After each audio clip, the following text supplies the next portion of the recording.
Hello বন্ধুরা, welcome to new blog. I hope সবাই ভালো আছো। তো আমিও ভালো আছি। রান্নাবান্না বসিয়ে দিলাম। কারকল ভাজা বসালাম আগে।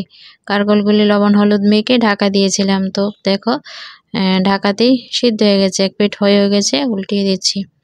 তো কারকল ভাজা করছি আর কী কী রান্নাবান্না করছি চলো সঙ্গে থাকো, দেখতে থাকো। বন্ধুরা ইউটিউব থেকে যদি আজকের ভিডিওটা দেখে থাকো অবশ্যই নতুন হলে চ্যানেলটাকে সাবস্ক্রাইব করো, আর যারা অলরেডি করেছো থ্যাংক ইউ।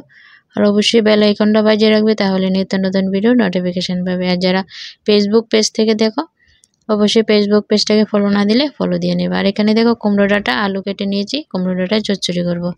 তারপর দেখো কুমড়ো ডাঁটার চচ্চড়িটা সোমবারে দিয়ে দিলাম, লবণ দিয়ে একটু নাড়াচাড়া দিয়ে নিচ্ছি। তো কুমড়ো ডাঁটার চচ্চড়িটা বন্ধুরা ডাল দিয়ে রান্না করব। বুটের ডাল সিদ্ধ করে নিয়েছি, তো ঢাকা দিয়ে দিলাম। আর এক পাশে দেখো ট্যাংরা মাছের ঝোল বসিয়ে দিয়েছি। এই যে ট্যাংরা মাছগুলি একদম মশলা মেখে সোমবারে দিয়ে দিলাম। এক সোমবারই আজ মাছগুলি রান্না করছি, ভাজা আর করলাম না। আর এখানে দেখো সবজিগুলি কিছুটা হয়ে এসেছে যখন সিদ্ধ, তারপর মশলা দিয়ে দিলাম। জিরে গুঁড়ো, হলদি গুঁড়ো, লঙ্কা গুঁড়ো, ধনে গুঁড়ো, হালকা লঙ্কা গুঁড়ো দিয়েছি, আবার কিছুটা লঙ্কা পেস্টও দিয়েছি। তারপর ভালো করে মিশিয়ে আবারও ঢাকা দিয়ে দেব।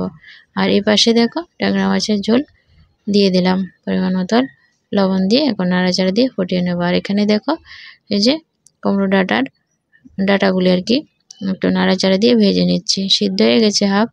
তারপর দেখো সিদ্ধ করা ডালটা দিয়ে দিলাম, লবণ দিলাম পরিমাণ মতো, দিয়ে নাড়াচাড়া দিয়ে কিছুক্ষণ ফুটিয়ে নেব। হাফ সিদ্ধ হয়েছে কুমড়ো ডাঁটাগুলো, আরও সিদ্ধ হবে। তো দেখো একদম তরকারিটা সিদ্ধ হয়ে এসেছে। তারপর গ্যাসটা অফ করে দেব। এখন তরকারিটা হয়ে গেছে, নামিয়ে নেব। এই তো নামিয়ে নিলাম তরকারিটা। কুমড়ো ডাঁটা চচ্চড়ি একদম রেডি বন্ধুরা। জাস্ট লোভনীয় হয়েছিল খেতে, দারুণ টেস্টি।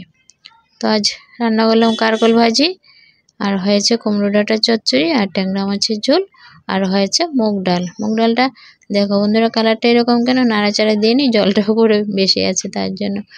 তো বন্ধুরা এই ছিল আজকে দুপুরে রান্নাবান্না। তো আমার রান্নাবান্নাগুলি দেখতে কেমন হয় অবশ্যই কমেন্টে জানাবে। আবারও বলছি থ্যাংক ইউ বন্ধুরা, আমার ভিডিও দেখে আমাকে সাপোর্ট করার জন্য। বাই বন্ধুরা, আবারও আসবে নতুন